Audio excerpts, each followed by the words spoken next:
मौके आए कि सूबा सरकारां ने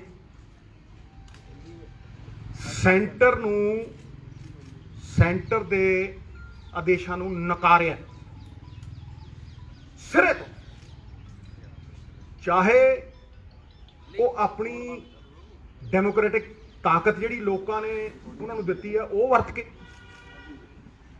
चाहे उन्हां दे चुने नुमाइंदियां ने लोकां दी ताकत वरत के, चाहे जिहड़ी विधान ने सूबा सरकारां नूं ताकत दित्ती है वो वरत के सिरे तो सेंटर दीआं हदायतां नूं लागू नहीं होण दित्ता। चाहे कावेरी रिवर वाटर इशूज होवे,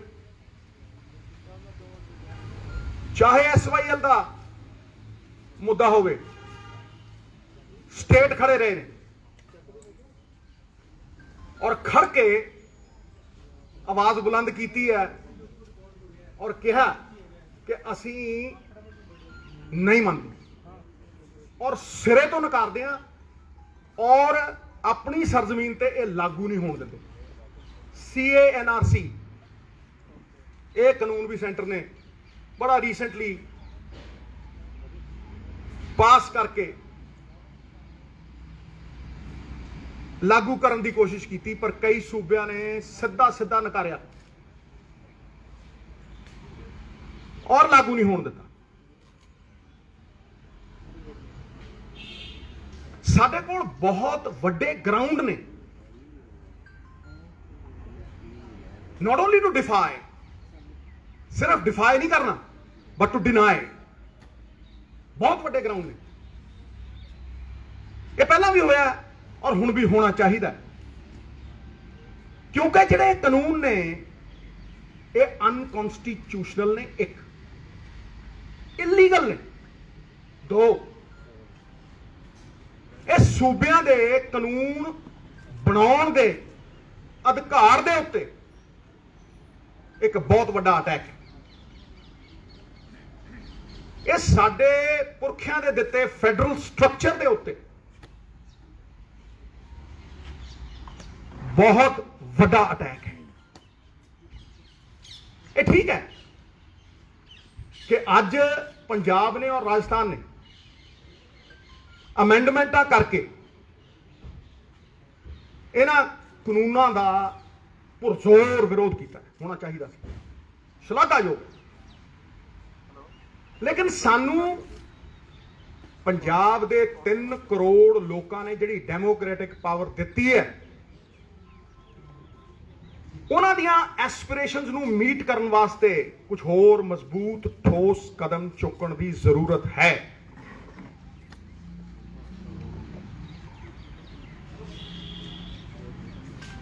क्योंकि अगर मैं ये देखदा अज इन्हां कानूनां वल ते मैं उस हदायत नूं भी देखदा जिहड़ी तारीख ने और इतिहास ने साडे गुरुआं ने, पीरां ने, पैगंबरां ने सानू दित्ती। तारीख ने सदा ही सिख कौम को दिया है ये पैगाम कि हक मांगना तौहीन है, हक छीन लिया जाए। ये हक खोना पैना, क्योंकि कोई भी चीज गैर कानूनी है और मैं थोनू अज पूरी तरह प्रूव करूंगा कि किस तरह ये तिन्ने काले कानून सूबे के अधिकारों खोंदे है। अनकॉन्स्टिट्यूशनल ने, they impinge and impede on the spirit of the constitution. Unconstitutional ने ये तिन्ने काले कानून पंजाब नूं नीलाम, जमीना नीलाम और पंजाब नूं गुलाम बनाने का प्रयास है, जिहड़ा कि कोई पंजाबी स्वीकार नहीं कर रहा। उसदा एक प्रमाण है कि 2 करोड़ पंजाबी बाहर ते 3 करोड़ इत्थे पार्टियां तो उत्ते उठ के हरेक इस गल दे उत्ते खड़ा है कि इन्हां नूं लागू नहीं होण देना, इन्हां नूं इंप्लीमेंट नहीं होण देना। इतिहास दोहरा रहा। हुण मैं तुहानूं ये दस दिना कि how are these 3 farm laws unconstitutional and illegal. It's very clear. सब तो पहली चीज कि इन्हां फार्म लॉज का जिहड़ा मेन सबजैक्ट है वो एग्रीकल्चर ते market. 7th schedule of the constitution clearly says this lies in the domain of the state governments. ਇਹ ਸਟੇਟਾਂ ਦਾ ਅਧਿਕ੍ਰਿਤ ਏਰੀਆ ਹੈ. 7th ਸ਼ਡਿਊਲ ਕਨਸਟੀਟਿਊਸ਼ਨ ਦੀ ਬੜੀ ਕਲੀਅਰਲੀ ਕਹਿੰਦੀ ਹੈ. ਹੁਣ ਇਹ ਇੱਕ ਸੈਂਟਰ ਵਾਲੇ ਜਿਹੜੇ ਨੇ ਇੱਕ ਸ਼ਬਦਾਂ ਦਾ ਜਾਲ ਬੁਣ ਕੇ ਅਫਸਰਾਂ ਦੁਆਰਾ ਬਣਾਇਆ ਹੋਇਆ ਇੱਕ ਸ਼ਬਦਾਂ ਦਾ ਜਾਲ ਬੁਣ ਕੇ ਇਹ ਕਹਿਣਾ ਚਾਹੁੰਦੇ ਆ ਵੀ ਅਸੀਂ ਤੇ ਕੌਨਕਰੈਂਟ ਲਿਸਟ ਦੇ ਉੱਤੇ ਕਾਨੂੰਨ ਬਣਾਏ. ਉਹ ਚ ਟ੍ਰੇਡ ਏਰੀਆ ਪਾਤਾ. ਇਹ ਕਹਿਣ ਦੀ ਕੋਸ਼ਿਸ਼ ਕੀਤੀ ਹੈ ਵੀ ਟ੍ਰੇਡ ਐਂਡ ਕਾਮਰਸ ਦੇ ਅਧੀਨ ਆਉਂਦੇ ਆ, ਜਿੱਥੇ ਕਿ ਬੜਾ ਕਲੀਅਰ ਹੈ, ਐਬਸੋਲੂਟਲੀ ਕਲੀਅਰ ਹੈ ਕਿ centre of the authority food items ਦੇ ਉੱਤੇ यूज करके साडी एग्रीकल्चर प्रोड्यूस भी हथियाना चाहता है. फूड आइटम्स और एग्रीकल्चर प्रोड्यूस ये दो बिल्कुल अड अड एंटिटीज ने. They are separate entities. कणक एग्रीकल्चर प्रोड्यूस है, मैदा फूड आइटम है. बहुत ही डिस्टिंक्ट फर्क है. सरों एग्रीकल्चर प्रोड्यूस है, सरों का तेल फूड आइटम है. ਇਹ ਡੀਮਾਰਕੇਟ ਕਰਨ ਵਾਲੀਆਂ ਗੱਲਾਂ ਨੇ ਜਿਨ੍ਹਾਂ ਦੀ ਆੜ ਦੇ ਵਿੱਚ ਸ਼ਬਦ ਜਾਲ ਬੁਣ ਕੇ ਇਹ ਜ਼ੰਜੀਰਾਂ 'ਚ ਜਕੜ ਰਹੇ ਸਨ. ਜ਼ੰਜੀਰਾਂ ਚਾਹੇ ਸੋਨੇ ਦੀਆਂ ਹੋਣ, ਚਾਹੇ ਲੋਹੇ ਦੀਆਂ ਹੋਣ, ਚਾਹੇ ਕਾਨੂੰਨਾਂ ਦੀਆਂ ਹੋਣ, ਇਹ ਬੰਦੇ ਨੂੰ ਗੁਲਾਮ ਬਣਾਉਂਦੀਆਂ ਨੇ, ਸੂਬਿਆਂ ਨੂੰ ਗੁਲਾਮ ਬਣਾਉਂਦੀਆਂ ਨੇ, ਫੈਡਰਲ ਸਟਰਕਚਰ ਨੂੰ ਖਤਮ ਕਰਦੀਆਂ ਨੇ. ਟੁੱਟ ਜਾਵਣਗੀਆਂ ਜ਼ੰਜੀਰਾਂ, ਤਾਲੇ ਖੁੱਲ ਜਾਣਗੇ. ਜਿਹੜੇ ਪੰਜਾਬ ਦੀ ਆਜ਼ਾਦੀ ਨਾਲ ਟਕਰਾਉਣਗੇ ਕੱਖਾਂ ਵਾਂਗ ਰੁੜ ਜਾਣਗੇ. ਪਹਿਲਾਂ ਨਹੀਂ ਕਦੇ ਜੰਗ ਹਾਰੀ ਫਾਰਮਰਾਂ ਨੇ, ਹੁਣ ਵੀ ਨਹੀਂ ਹਾਰ. ਅੱਗੇ ਚੱਲਦੇ ਹਾਂ ਆਪਾਂ. ਮੈਂ ਤੁਹਾਨੂੰ ਉਦਾਹਰਣ ਦਿੰਨਾ, ਐਗਜ਼ਾਮਪਲ ਦਿੰਨਾ. Farmers produce trade and commerce promotion facilitation act ਦੁਆਰਾ ਇਹ ਕਾਨੂੰਨ ਕਿਸ ਤਰ੍ਹਾਂ ਕੰਪਲੀਟਲੀ ਇਲੀਗਲ ਨੇ. ਸੈਂਟਰ ਦੀ ਸਰਕਾਰ ਨੂੰ ਕੋਈ ਅਧਿਕਾਰ ਨਹੀਂ ਸਟੇਟ ਦੀ ਜਿਹੜੀ ਇੰਟਰਾ ਸਟੇਟ ਪ੍ਰੋਡਿਊਸ ਹੁੰਦੀ ਹੈ ਉਹਦੀ ਸੇਲ ਪਰਚੇਜ਼ ਦੇ ਉੱਤੇ ਸੈਸ ਲਾਉਣ ਦੀ, ਲੈਵੀ ਲਾਉਣ ਦੀ, ਕਿਸੇ ਵੀ ਤਰੀਕੇ ਦਾ ਫੀ ਲਾਉਣ ਦੀ. Section 6 of the act encroaches on the state's right to charge market fee, cess, levy in its territory, which again is in the competence of the states. ਇਹ ਸਟੇਟਾਂ ਦੇ ਅਧਿਕਾਰ ਨੇ. ਇਹ ਪਿਛਲੇ ਦਰਵਾਜ਼ੇ ਤੋਂ ਐਂਟਰੀਆਂ ਕਰਦੇ ਆ ਸ਼ਬਦ ਜਾਲ ਬੁਣ ਕੇ. ਤੁਸੀਂ ਕੌਨਕਰੈਂਟ ਲਿਸਟ ਦੀ ਵੀ ਜੇ 33 ਦੇਖੋਗੇ, ਐਂਟਰੀ 33, ਉਹ ਇਹਨਾਂ ਨੂੰ ਸਿਰਫ ਟ੍ਰੇਡ ਐਂਡ ਕਾਮਰਸ ਦੇ ਅਧੀਨ ਕਾਨੂੰਨ ਬਣਾਉਣ ਦਾ ਅਧਿਕਾਰ ਦਿੰਦੀ ਹੈ, ਪਰ ਕਿਸੇ ਸਟੇਟ ਦੇ ਐਗਰੀਕਲਚਰ ਪ੍ਰੋਡਿਊਸ ਸੇਲ ਪਰਚੇਸ ਦੇ ਉੱਤੇ ਸੈਸ ਲੈਵੀ ਲਾਉਣ ਤੋਂ ਬਾਹਰ ਕਰਦੀ. ਜਿਹੜੀ ਐਂਟਰੀ 28 ਹੈ ਕਨਸਟੀਟਿਊਸ਼ਨ ਦੀ, ਉਹਦੇ ਚ ਵਰਡ ਆਉਂਦਾ markets and fairs. Markets and fairs ਇਹ ਕਲੀਅਰਲੀ ਡੋਮੇਨ ਹੈ ਸਟੇਟਾਂ ਦੀ. ਇੱਕ ਟ੍ਰੇਡ ਏਰੀਆ ਵਰਡ ਯੂਜ਼ ਕਰਤਾ ਜੀ ਸੈਂਟਰ ਸਰਕਾਰ ਨੇ, ਟ੍ਰੇਡ ਏਰੀਆ. ਅੱਜ ਤੱਕ ਪ੍ਰੂਵ ਨਹੀਂ ਕਰ ਸਕੇ ਵੀ ਕਨਸਟੀਟਿਊਸ਼ਨ ਦੇ ਵਿੱਚ ਟ੍ਰੇਡ ਏਰੀਆ ਨਾਮ ਦਾ ਕੋਈ ਸ਼ਬਦ ਹੈ. ਤੇ ਇਹ ਵੀ ਸਮਝਾ ਦੇਣ ਵੀ ਮਾਰਕੀਟ ਤੇ ਟ੍ਰੇਡ ਏਰੀਆ ਫਰਕ ਕਿਵੇਂ ਹੈ. ਕੋਈ ਫਰਕ ਨਹੀਂ. Entry 28 markets and fairs are domain of the state to legislate. ਇਸ ਕਰਕੇ ਇਹ ਕਾਨੂੰਨ ਬਣਾਉਣ ਦੇ ਅਧਿਕਾਰ ਜਿਹੜੇ ਸਟੇਟ ਦੇ ਨੇ, ਸਾਡੇ ਪੰਜਾਬ ਸਟੇਟ ਦੇ ਨੇ, ਹੋਰ ਸਟੇਟਾਂ ਦੇ ਨੇ, ਇਹ ਉਹ ਖੋ ਰਹੇ ਨੇ ਸਾਡੇ। Just by employing different terminology, center cannot override and render null and void entries of the 7th schedule which empower the states to legislate on agriculture produce and markets. ਇਸ ਕਰਕੇ ਸਾਡੇ ਕੋਲ enough ground ਹੈ, enough ground to say ਕਿ ਅਸੀਂ ਸਿਰੇ ਤੋਂ ਨਿਕਾਲਦੇ ਇਹਨਾਂ ਨੂੰ, ਲਾਗੂ ਨਹੀਂ ਹੋਣ ਦਿੰਦੇ।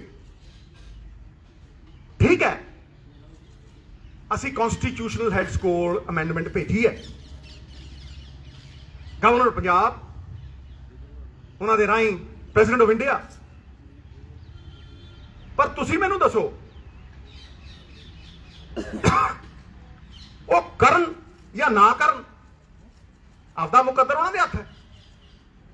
ਤੇ ਤਾਂ ਹੀ ਲਾਗੂ ਹੁੰਦੀਆਂ ਨੇ ਅਮੈਂਡਮੈਂਟਸ ਜੇ ਸੈਂਟਰ ਇਹ ਕਾਨੂੰਨਾਂ ਨੂੰ ਵਿਡਰਾਅ ਕਰਦੀ ਜਾਂ ਪ੍ਰੈਜ਼ੀਡੈਂਟ ਐਕਸੈਪਟ ਕਰ ਲੇ। ਹੁਣ ਇਹ ਤੇ ਉਹਨਾਂ ਦਾ ਪ੍ਰੈਰੋਗੇਟਿਵ ਹੈ ਨਾ, ਉਹ ਕਰਨ ਜਾਂ ਨਾ ਕਰਨ। And maybe is not a good situation to be in this situation ਜਿੱਥੇ ਸਾਡੇ ਸ਼ੇਰਾਂ ਵਰਗੇ ਪੰਜਾਬੀ ਸ਼ਹਾਦਤਾਂ ਦੇ ਰਹੇ ਨੇ और सड़कों के उत्ते जिनके मत से बनती हैं सरकारें, वो दर दर भटक रहे सड़कों पे बेचारे। गलत है। और सानू इन्हां ग्राउंड्स के उत्ते उच्ची सुच्ची आवाज के नाल नकार देना चाहिए और कह देना चाहिए कि असी अपना डेमोक्रेटिक राइट जिहड़ा सानू लोकां ने दिता है इलैक्शन जिता के, विधानिक हक, उन्होंने इस्तेमाल करके इनू अगे ले जाके नकारदे हां, सिरे तो नकारदे हां।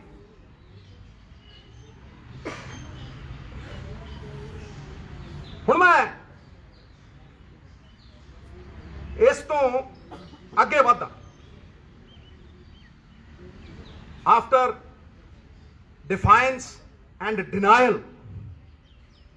of these unconstitutional laws, मैं कहना कि बड़े लोग ये कही जाते हैं जी कि the game is over, centre ने तो पास करते। the game is not over, we can be game changers if we rise above blame game। असी गेम चेंजर बन सकते हैं। सानू किसी ने नहीं रोकया अपनी डेमोक्रेटिक पावर टू लैजिस्लेट करन तो, किसी ने नहीं रोकया। असी अपने कानून खेतर दे विच लॉ बना सकते हैं और किसानां दे मुकद्दर नूं पूरी तरह बदल सकते हैं। वक्त की जरूरत है और सानू वो डेमोक्रेटिक जिहड़ा राइट है उन्होंने एक्सरसाइज करना चाहिए, अपना मुकद्दर अपने हाथ च लेना चाहिए। किस तरह? मेरी मांग है कि असी अपने कानून बनाइए जिहदा सेंटर ना कोई लेना देना नहीं, जिहदा सेंटर ना कोई सरोकार नहीं। मैं पहले कानून की गल करदा जिहड़ा साडे अख्तियार दे विच है, which is in our domain completely, expansion of MSP and procurement. असी सिर्फ कणक और झोने दे प्रोक्योरमेंट चों निकलीए, किस तरह किसान नूं होर फसलों के उत्ते MSP दईए ताकि असी डाइवर्सिफिकेशन कर सकीए। क्योंकि तुसी अगर झोना देखो, झोना लाउणा किसान की मजबूरी है, वो चाह के भी नहीं निकल सकता क्योंकि MSP मिलती ही झोने ते कणक ते है। लिख देंदे आ मक्की, लिख देंदे आ गन्ना, लिख देंदे आ सारा कुछ, लिखते हैं 1600, मिलती 700 नहीं, 600 च भी चुकी नहीं गई। इस करके ओदी मजबूरी है। लेकिन ओदी मजबूरी दे नाल नाल एक होर गल है कि असी अपनी सस्टेनेबल लिमिट तो किते ज्यादा पानी, पंजाब दा पानी करजे लै लै, ट्यूबवेल ला ला, पंपियां चला चला, सस्टेनेबल लिमिट तो किते वध पानी कट रहे हैं असी। ਔਰ ਮੈਂ ਕਦੋਂ ਦਾ ਦੌਰਾ ਰਿਹਾ ਇਹ ਕਿ 1 ਕਿਲੋ ਝੋਨਾ ਲਾਣਾ ਹੋਵੇ ਤੇ 5000 ਲੀਟਰ ਪਾਣੀ ਲੱਗਦਾ। ਤੁਸੀਂ ਹਿਸਾਬ ਲਾ ਲਓ ਕਿ ਜਿੰਨਾ SYL ਤੋਂ ਨੁਕਸਾਨ ਹੋਣਾ ਸੀ ਉਹਦੇ ਨਾਲ ਕਿਤੇ ਵੱਧ ਕਰਦੇ ਆ ਹਰ ਸਾਲ। ਪਾਣੀ ਐਕਸਪੋਰਟ ਕਰਦੇ ਆ ਅਸੀਂ ਝੋਨੇ ਦੇ ਨਾਲ, ਖਾਲੇ ਤਾਂ ਸਿਰਫ 8%। ਫਿਰ ਕਹੇ ਜੀ ਸੋਲੂਸ਼ਨ। ਮੈਂ 6 ਮਹੀਨਿਆਂ ਤੋਂ ਉਹੀ ਗੱਲ ਕਰਦਾ, 6 ਮਹੀਨਿਆਂ ਤੋਂ ਮੈਂ ਇਸ ਡਾਈਵਰਸਿਫਿਕੇਸ਼ਨ ਦੀ ਗੱਲ ਕਰਦਾ, ਪਾਣੀ ਬਚਾਉਣ ਦੀ ਗੱਲ ਕਰਦਾ ਤੇ ਇਹ कहना हमेशा भी अगर मान लो तो हार है और अगर बदलने की ठान लो तो जीत है। ये पक्की जित है। और मैं तुहानू दसदा किवें। पहला तो मैं बड़ा क्लीयर हाँ, अज दे दिन अगर असी लैजिसलेट करिए तो असी दालां ते ऑयल सीड्स दे उत्ते MSP दे सकदे। क्लीयर सीधा। नाले डाइवर्सिफिकेशन होऊ, नाले पानी बचू, नाले किसान नूं झोने ते कणक तो इलावा कुछ उगाउण दा विकल्प मिलू। किदां? ओ महाराज मार्कफेड ते पंसब तो अगर तुसीं प्रोक्योर कराओ, मार्कफेड ते पंसब तो, और तुसीं दालां दे वास्ते ऑयल सीड्स दे वास्ते तुसीं किन्ना पैसा बाहरों इंपोर्ट करने लई खर्च रहे हो? तुसीं जिन्ने पैसे दियां दालां आटा दाल स्कीम वास्ते भी बाहरों मंगाने हो, वो पैसा साइड ते रख लो, रख लो साइड ते कहो ये ते MSP दिया, उसे दिन शुरू हो जू। आ नाल दे तुसीं सूबे नूं देख लो, हरियाणा तिलां नूं प्रोक्योर करता है, तेल बना के बेचता। जिन्ना मर्जी कर लो, पंजाब ने तो सिखाया दुनिया नूं, पंजाब ते अज भी टॉर्च बेरर है, हर थां ते जुल्म ते लड़दा, जदों सब तो अगे लड़दा अलख जगाउंदा ते ये ते सिखाई असीं है।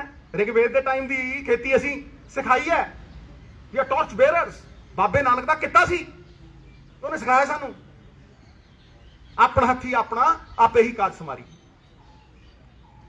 मैं उदों ही सिखा ते मैं ये पहली गल ये कर रहा। वी कैन बिगिन विद मां, मसूर ते तिल ते सरों इसे साल।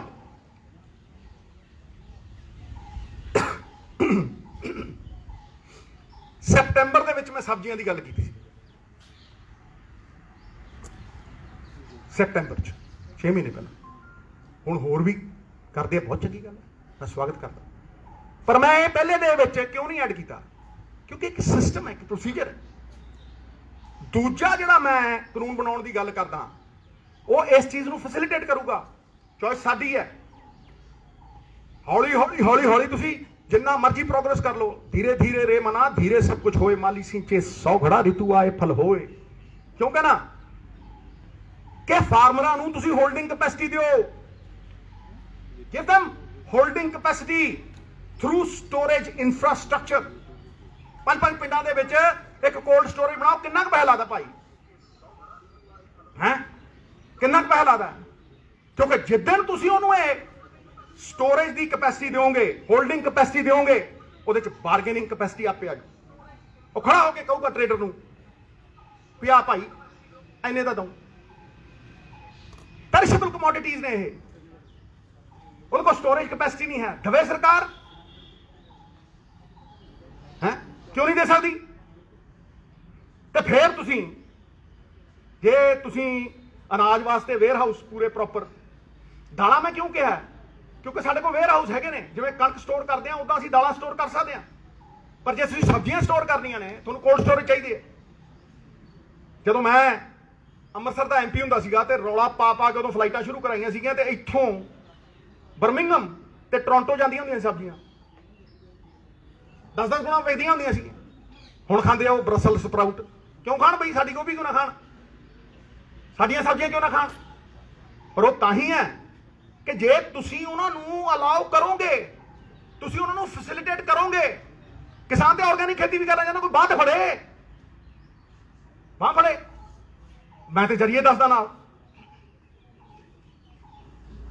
किसी भी ये अंबानी अडानी की ताकत की है? जरा सोचो, वो ताकत यही है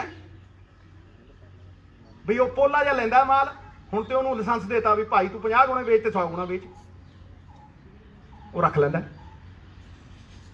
ਕਿ ਨਹੀਂ ਰੱਖਦਾ। ਫਿਰ ਉਹ ਜੋ ਜੀ ਕਰਦਾ ਮਨਮਾਨੀ ਕਰਦਾ।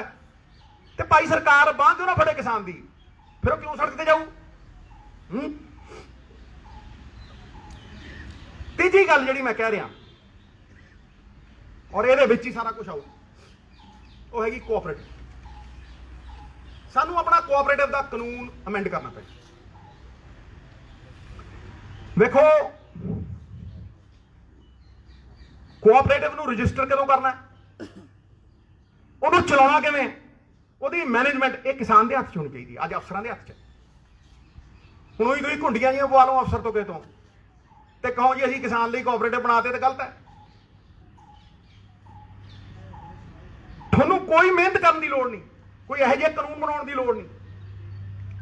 ਮੈਂ ਤੁਹਾਨੂੰ ਕਹਿ ਰਿਹਾ ਕਿ ਪਲੈਨਿੰਗ ਕਮਿਸ਼ਨ ਨੇ ਕੋਆਪਰੇਟਿਵ ਐਕਟ 1991 ਬਣਾਇਆ ਹੋਇਆ, ਕੁਛ ਕਰਨ ਦੀ ਲੋੜ ਨਹੀਂ। ਉਹ ਅਧਿਕ੍ਰਿਤ ਕਰਦਾ ਹੈ, ਅਧਿਕਾਰ ਦਿੰਦਾ ਉਹ ਕਿਸਾਨ ਨੂੰ ਵੀ ਉਹ ਆਪ ਰਜਿਸਟ੍ਰੇਸ਼ਨ ਕਰਾਏ। ਹੁਣ ਤੇ ਉਹ ਗੁਲਾਮ ਹੈ ਰਜਿਸਟਰ ਕੋਆਪਰੇਟਿਵ ਸੁਸਾਇਟੀ ਦਾ, ਜਦ ਜੀ ਕਰੇ ਕੱਟ ਦੇ, ਜਦ ਜੀ ਕਰੇ ਬਣਾ ਦੇ।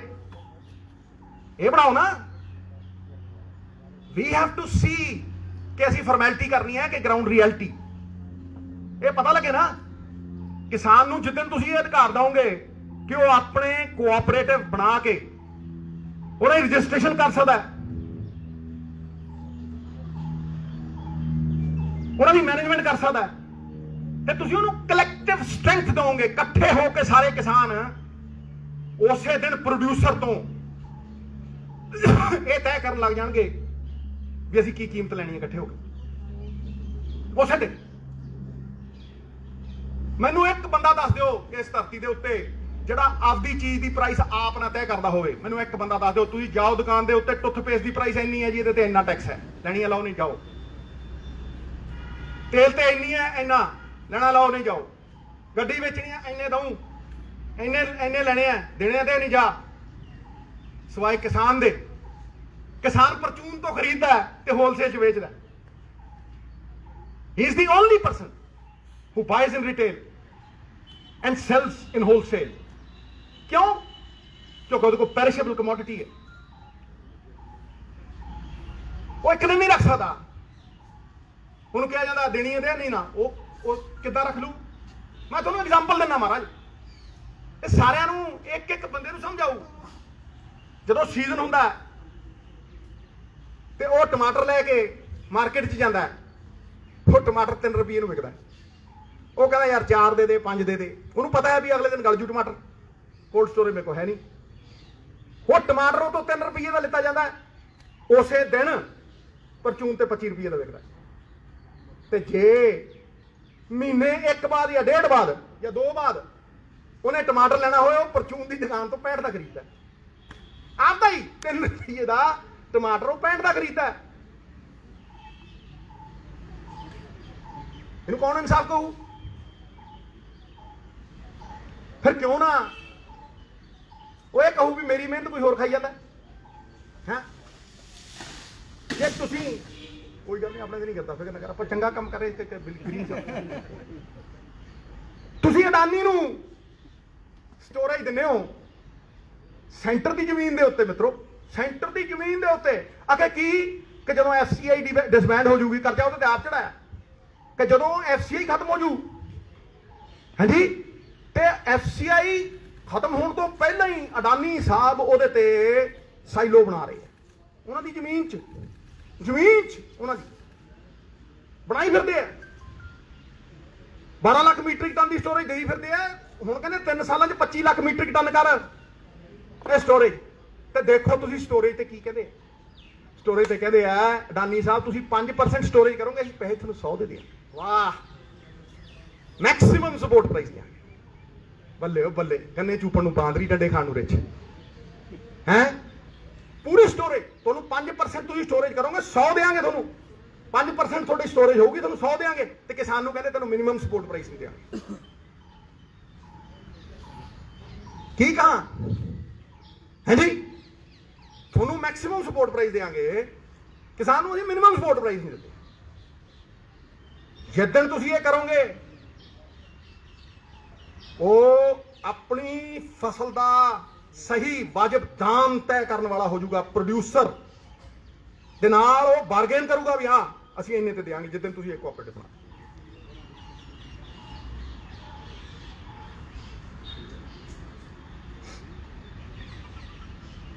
ਅਗਲੀ ਜਾਲੀ ਮੈਂ ਗੱਲ ਕਰਨੀ ਚਾਹੁੰਦਾ, ਇਹ ਕਿਸਾਨ ਨੂੰ ਫੇਸ ਟੂ ਫੇਸ ਕੈਪੀਟਲਿਸਟ ਦੇ ਨਾਲ ਐਟ ਪਾਰ ਖੜਾ ਕਰ ਦੂਗਾ। ਐਟ ਪਾਰ ਬੜੇ ਨੇ, ਤੁਸੀਂ ਉਹ ਮੁੱਲ ਵਾਲੇ ਦੇਖ ਲਓ, ਹੋਰ ਦੇਖ ਲਓ, ਕਿੰਨੇ ਦੇਖ ਲਓ, ਆਪਣੇ ਵੇਰਕੇ ਦੇਖ ਲਓ।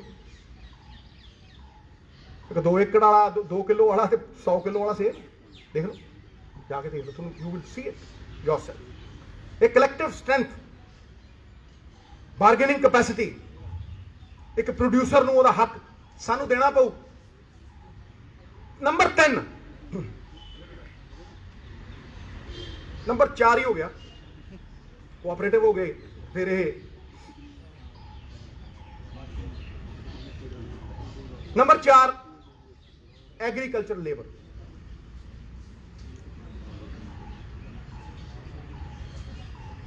ਕੋਈ ਪ੍ਰੋਫੈਸਰ ਹੋਵੇ, ਕੋਈ ਪੋਲੀਟੀਸ਼ੀਅਨ ਹੋਵੇ, ਸਰਕਾਰੀ ਇੰਪਲੋਈ ਹੋਵੇ, ਕੋਈ ਹੋਵੇ, ਉਹਦੀ ਇੱਕ ਫਿਕਸ ਤਨਖਾਹ ਹੈ, ਉਹਦੇ ਤੇ ਇਨਕਰੀਮੈਂਟ ਨੇ, ਉਹ ਵੱਧਦੀ ਹੈ ਔਰ ਉਹਨੂੰ ਬੜੇ ਸਿਸਟਮ ਦੇ ਨਾਲ ਵਧਾਇਆ ਜਾਂਦਾ। 50 ਕਰੋੜ ਲੋਕ ਇਸ ਦੇਸ਼ ਦੇ ਵਿੱਚ ਇਹੋ ਜਿਹੇ ਨੇ ਜਿਨ੍ਹਾਂ ਨੂੰ ਇੱਕ ਡੰਗ ਰੋਟੀ ਨਹੀਂ ਮਿਲਦੀ, ਮਜ਼ਦੂਰ ਹੈ ਜੀ। 80% ਪੰਜਾਬ ਇਹੋ ਜਿਹਾ ਜਿਹੜਾ ਇਨਫਾਰਮਲ ਇਕਨੋਮੀ 'ਚ ਕੰਮ ਕਰਦਾ। ਉਹ ਮਜ਼ਦੂਰ ਜਿਹਦੀ ਬਾਂਹ ਫੜਨੀ ਚਾਹੀਦੀ ਹੈ ਸਰਕਾਰ, ਜੈਕਾਰ ਹੋਊਗੀ। ਪ੍ਰੋਫੈਸਰਾਂ ਦੀਆਂ ਪੋਲੀਟੀਆਂ ਫਿਕਸਡ ਵੇਜਸ ਨੇ, ਐਨੂਅਲ ਇਨਕਰੀਮੈਂਟ ਨੇ, ਔਰ ਬਦਕਿਸਮਤੀ ਨਾਲ ਸਾਡੀ ਪਛਾਣ, ਸਾਡੀ ਜਾਨ ਕਿਸਾਨ ਐਮਐਸਪੀ ਲਈ ਲੜ ਰਹੇ।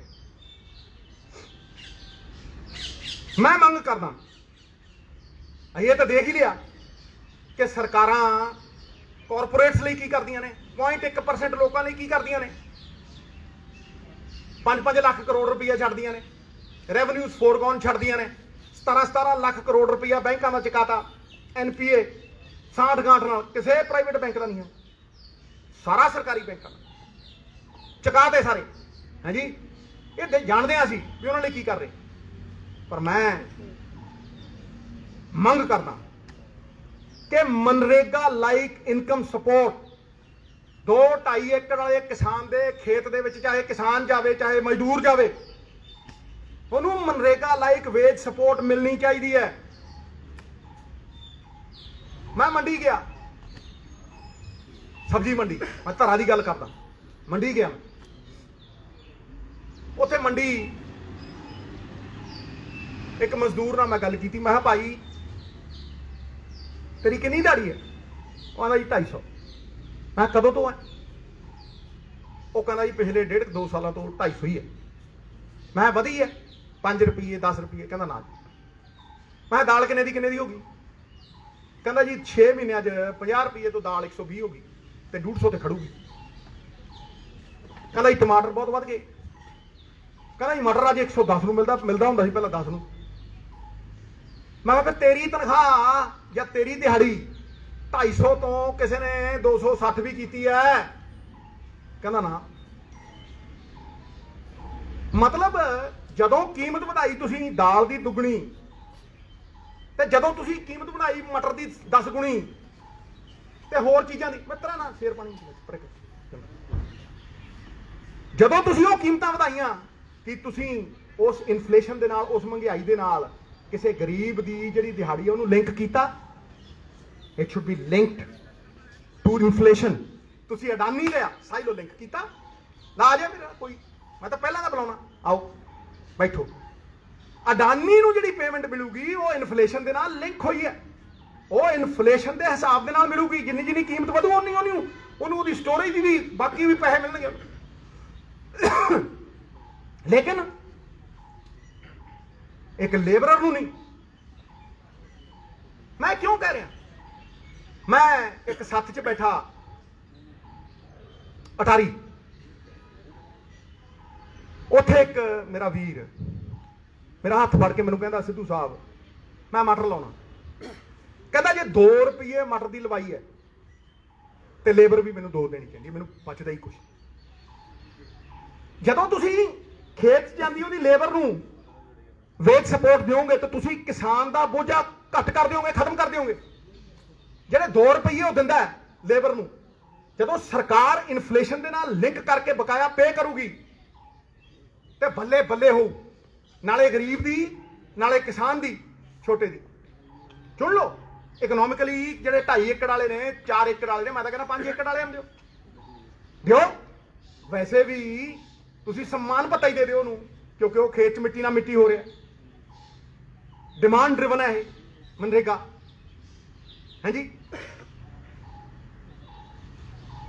ਸੈਂਸੈਕਸ ਹੋਇਆ ਪਿਛਲਾ 2011 ਦਾ, ਇਹ 10 ਸਾਲ ਪਹਿਲਾਂ ਹੋਇਆ ਜਿਹੜਾ।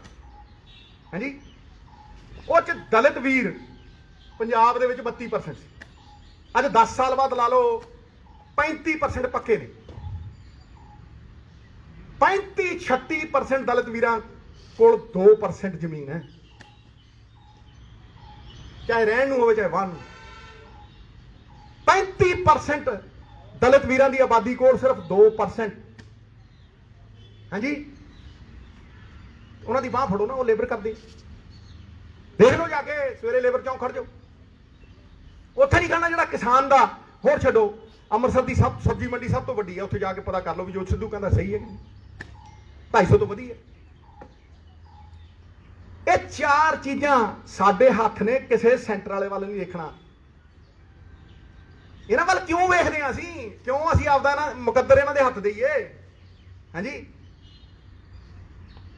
ਇਹ ਆਜ਼ਾਦੀ ਸਾਨੂੰ ਸ਼ਹੀਦ ਆਜ਼ਮ ਭਗਤ ਸਿੰਘ ਨੇ ਦਿੱਤੀ। ਸਭ ਤੋਂ ਵੱਧ ਖੂਨ ਡੋਲਿਆ ਪੰਜਾਬੀਆਂ ਨੇ, ਸਭ ਤੋਂ ਵੱਧ ਬਲੀਦਾਨ ਨੇ, ਸਭ ਤੋਂ ਵੱਧ ਅਨਾਜ ਪ੍ਰੋਡਿਊਸ ਕੀਤਾ 2% ਨੇ। ਸਾਡੀ ਜਦੋਂ ਲੋੜ ਸੀ ਉਹ ਤਾਂ ਤਰਲੇ ਮਿੰਟਾਂ, ਹੁਣ ਯੂਜ਼ ਐਂਡ ਥਰੋ, मतलब निकल गया है तो पहचानते नहीं।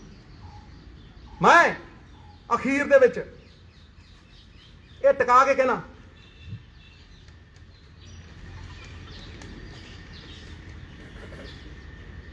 Number 2 point C capacity to bargain, मैं कह ही दिता होल्डिंग कैपेसिटी। मैं एंड करना, अपना प्रण करता हर पंजाबी करी बैठा कि प्रण करते हैं आजादी की शाम नहीं होण देंगे। भगत सिंह, उधम सिंह, सराभा साहब वर्गे वीरां दियां समाधियां नूं बदनाम नहीं होण देंगे। जब तक तन विच गर्म लहू दी एक बूंद भी बाकी है, पंजाब दी सरजमीन नूं नीलाम नहीं होण देंगे। ये प्रण, मैं खड़ा, मैनूं कुछ नहीं चाहिए। ए मैं मंगा रखनी, शेरां दी कौम है पंजाबी। शेर जो काम करदा ना ਉਹ ਅਧੂਰਾ ਨਹੀਂ ਕਰਦਾ। ਬਾਂਸ ਦੇ ਪਿੰਜੜਿਆਂ 'ਚ ਨਾ ਸ਼ੇਰ ਨੂੰ ਤੁਸੀਂ ਕੈਦ ਨਹੀਂ ਕਰ ਸਕਦੇ। ਉਹ ਜੋ ਕੰਮ ਕਰਦਾ ਪੂਰੀ ਤਾਕਤ ਲਾ ਕੇ ਕਰਦਾ, ਅਧੂਰਾ ਨਹੀਂ ਕਰਦਾ, ਪੂਰਾ ਕਰਦਾ। ਇਸ ਕਰਕੇ ਸ਼ੇਰਾਂ ਵਾਂਗ ਨਿਰਣਾ ਲਈ ਔਰ ਇਸ ਕਾਲੇ ਕਾਨੂੰਨਾਂ ਦੀ ਕੈਦ ਦੇ ਵਿੱਚੋਂ ਆਜ਼ਾਦ ਹੋਈਏ। ਸਾਨੂੰ ਹੱਕ ਦਿੱਤੇ ਹੈ, ਜਮਹੂਰੀਅਤ ਦੇ ਹੱਕ, ਲੋਕਤੰਤਰਿਕ ਹੱਕ ਦਿੱਤੇ ਹੈ ਸਾਨੂੰ। ਪੰਜਾਬ ਦੇ ਲੋਕਾਂ ਨੇ ਆਸ ਦੇ ਨਾਲ ਦੇਖਦੇ ਆ, ਉਮੀਦ ਦੇ ਨਾਲ ਦੇਖਦੇ ਆ, ਵਿਸ਼ਵਾਸ ਦੇ ਨਾਲ ਦੇਖਦੇ ਆ। ਔਰ ਮੈਨੂੰ ਆਸ ਹੈ ਕਿ ਅਸੀਂ ਜਿਨ੍ਹਾਂ ਨੂੰ ਜਿਤਾਇਆ ਆਸਾਂ ਦੇ ਨਾਲ, ਉਹਨਾਂ ਦੀ ਪਿੱਠ ਨਹੀਂ ਲੱਗਾਂਗੇ। ਬੋਲੇ ਸੋ ਨਿਹਾਲ, ਸਤਿ ਸ੍ਰੀ ਅਕਾਲ। ਥੈਂਕ ਯੂ ਵੈਰੀ ਮਚ, ਬਹੁਤ ਬਹੁਤ ਸ਼ੁਕਰੀਆ। ਸਰ ਪ੍ਰਪੋਜ਼ਲ ਦਿੱਤੀ ਤੁਸੀਂ ਆਪਣੀ ਸਰਕਾਰ ਨੂੰ। ਦੇਖੋ ਸਰ, ਪਹਿਲੀ ਗੱਲ ਤੇ ਐਤਕੀ CLP ਹੋਈ ਨਹੀਂ ਸੀ। ਮੈਂ ਤੇ बैठा ही हाँ, जो बुलाते हैं मैं हमेशा ही जाना। मेरे तो प्रपोजल बंद कमरिया भी ने, खुले आम भी ने, हर थां ते दिते है। भावें मतलब तुसीं हुण गल नूं घुमाइओ ना किसी होर पासे ना जाइए। देखो मैं तो प्रपोजल चाहे माइनिंग हो गए, चाहे कोई प्रपोजल, मैं तो मैनूं लगदा 100 प्रपोजल दिते। देखो जिन्होंने निर्णय लेने हैं, मेरी देखो असीं ते मंग ही कर सकते हैं। हरेक पॉलिटिशियन मंग करता है, कोई चिट्ठी लिखदा, कोई कुछ करता। इस करके असीं भी नीवें होकर निमाणे होकर महाराज मैं हर ब्लू प्रिंट दिता, मेरे चैनल के उत्ते देख लो, हर थां ते चलदा हो। मेरी गल नूं सुनो, मेरी बड़े ध्यान नाल गल नूं सुनो। हरेक चीज मैं नहीं करी जांदी। एक गल समझो कि जब तक सरकार ये इंटरस्ट दिखाऊगी मैनू कह मैं पटाक देने दे दूँ और कोई उन्होंने चैलेंज कर दूगा तो मैनू कह दो मैनू देखो एक गल समझ लो ये तो मैं सुझाव भी दे रहा मंग भी कर रहा और इनू आपां किसी होर पासे ना ले जाइए जो मैं कहा उहदे ते खड़ीए इसे करके मैं सवालों के जवाब देने तो कटाउणा क्योंकि मैं अपने यूट्यूब चैनल के उत्ते ये गल्लां अज दियां नहीं करता इस सैप्टेंबर च गया सी मैं सब्जियां स्टोरेज कैपेसिटी एग्रीकल्चर पे की कहना चाहिए सब कुछ ऑनलाइन ऑन रिकॉर्ड पे है सिद्धू साहब ऑन रिकॉर्ड ਖੇਤੀਬਾੜੀ ਨੀਤੀ ਬਣਾਈ ਸੀ 3 ਸਾਲ ਪਹਿਲਾਂ ਉਹਦਾ ਖਰੜਾ ਹਜੇ ਤੱਕ ਨਹੀਂ ਦਿਖਾਇਆ ਵੀ ਕੀ ਬਣਾਇਆ देखो ਕੀ भाजी ਨਹੀਂ ਬਣਾਇਆ ਅਸੀਂ देखो मेरी गल सुनो ਅਸੀਂ ਇੱਕ ਦਾਇਰੇ ਚ ਬੰਨੇ ਹੋਏ ਆ ਅਨੁਸ਼ਾਸਨ ਚ ਬੰਨੇ ਹੋਏ ਆ ਜਿਹੜਾ ਹੱਕ ਕਮੇਟੀ ਦੀ ਰਿਪੋਰਟ ਮੈਂ ਚੇਅਰਮੈਨ ਸੀ ਨਾਲ ਮਨਪ੍ਰੀਤ ਭਾਜੀ ਸੀ 2-3 ਵਜ਼ੀਰ ਸੀ ਪੂਰੀ ਦਿੱਤੀ ਹੋਈ ਹੈ ਹੁਣ ਤੁਹਾਡੇ ਥਰੂ ਸੁਣਨ ਦੇ ਸਕਦਾ ਮੈਂ ਪਰ ਸਰਕਾਰ ਨੇ ਤਾਂ ਟੇਬਲ ਦੇਖੋ ਇਹ ਗੱਲ ਮੈਂ ਇਹਦਾ ਜਵਾਬ ਨਹੀਂ ਦੇਣਾ ਚਾਹੁੰਦਾ ਕਿਉਂਕਿ ਫਿਰ ਤੁਸੀਂ ਦਿੱਲੀ ਦੀਆਂ ਬਰੂਹਾਂ ਤੇ ਕਿਸਾਨਾਂ ਨੂੰ ਬੈਠਣ ਨੂੰ ਬੜੇ ਦਿਨ ਹੋ ਗਏ ਕੇਂਦਰ ਦੀ ਸਰਕਾਰ ਦੀ ਮਨਸ਼ਾ ਕੀ ਲੱਗਦੀ ਹੈ ਤੁਹਾਨੂੰ ਕੇਂਦਰ ਦੀ ਸਰਕਾਰ ਦੀ ਮਨਸ਼ਾ ਦੱਸੀ ਨਹੀਂ ਮਿੱਤਰ ਇਹ ਮਤਲਬ ਕੀ ਕਰ ਰਹੇ ਹੈ ਇਹ 90% ਲੋਕਾਂ ਨੂੰ ਮਾਰ ਕੇ ਲੜਾਈ ਮੈਂ ਪਹਿਲੇ ਦਿਨ ਕਿਹਾ ਸੀ ਉੱਥੇ ਮਾਲੋਵਾਲ ਕਿਹਾ ਸੀਗਾ ਇਹ ਲੜਾਈ ਕਿਤੇ ਇਕੱਲੇ ਕਿਸਾਨ ਦੀ ਹੈ ਕਿਸਾਨ ਤੇ ਟਾਰਚ ਬੇਰਰ ਹੈ ਇਹ ਲੜਾਈ ਤੇ ਸਾਰੇ ਹਿੰਦੁਸਤਾਨ ਦੀ ਹੈ ਇਹਦੇ 0.1% ਲੋਕਾਂ ਨੂੰ ਵੀ ਦੇਖੋ ਰਿਟੇਲ ਅੰਬਾਨੀ ਨੂੰ ਦੇਤੀ ਸਾਰੀ ਸਟੋਰੇਜ ਵਾਢਿਓ ਲੈ ਕੇ ਐਂਡ ਤੱਕ ਸਾਰੀ ਦੀ ਸਾਰੀ ਸਟੋਰੇਜ ਸਟੇਟਾਂ ਦੀ ਐਫਸੀ ਮਾਰਤੀ ਸਾਰੇ ਸਰਕਾਰੀ ਇਦਾਰੇ ਮਾਰ ਕੇ ਦੇ ਜਾਂਦੇ सिद्धू साहब ट्वीट कर रहे हैं ਕਰਦੇ ਰਿਹਾ ट्वीट करते रहे जिस जंग में बादशाह की जान को खतरा ना हो उसे जंग नहीं राजनीति कहते हैं जंग केड़ी है बादशाह को जी ਤੂੰ ਜਾਨੀ ਜਾਣਾ ਤੂੰ ਸਭ ਕੁਝ ਜਾਣਦਾ thank you very much god bless all